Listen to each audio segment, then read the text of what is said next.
नमस्ते everyone. So in this video हम बात करेंगे सेकंड कंसंट्रेशन टर्म जो कि है मोलैलिटी। करेक्ट। सबसे पहले हम बात करेंगे कि मोलैलिटी क्या है। So molality is moles of solute per kilogram of solvent.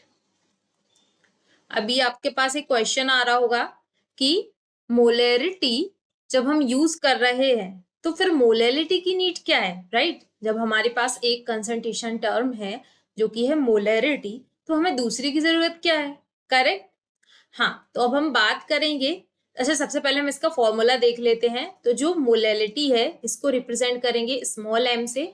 Confuse मत होना, मोलैरिटी को रिप्रेजेंट कर रहे थे हम कैपिटल एम से, इसको रिप्रेजेंट करेंगे स्मॉल एम से। एंड ये होगा molality equal two moles of solute, ये सेम है, divided by mass of solvent in KG. याद करो, मोलैरिटी में हमने क्या यूज किया था? हमने यूज किया था mass of solution in litre, but यहां पे हम यूज कर रहे हैं mass of solvent in KG. Correct. अब हम बात करें यूनिट ऑफ मोलैलिटी। सो जो मोलैलिटी की यूनिट है वो होगी मोलर, और ये होगी मोल पर केजी। करेक्ट।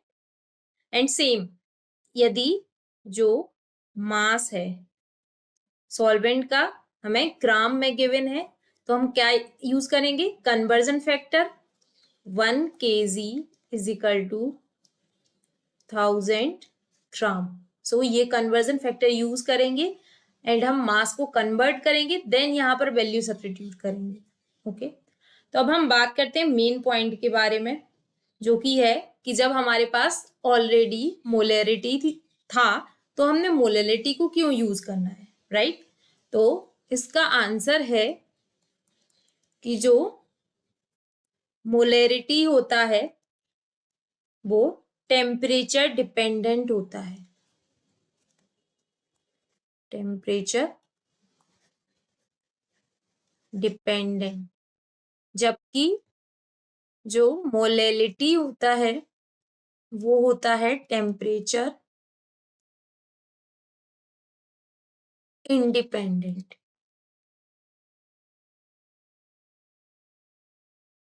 ओके। कैसे? क्योंकि जो टर्म हम यूज कर रहे हैं, देखो मैं दोनों का फॉर्मूला लिख रही हूं। ये क्या है?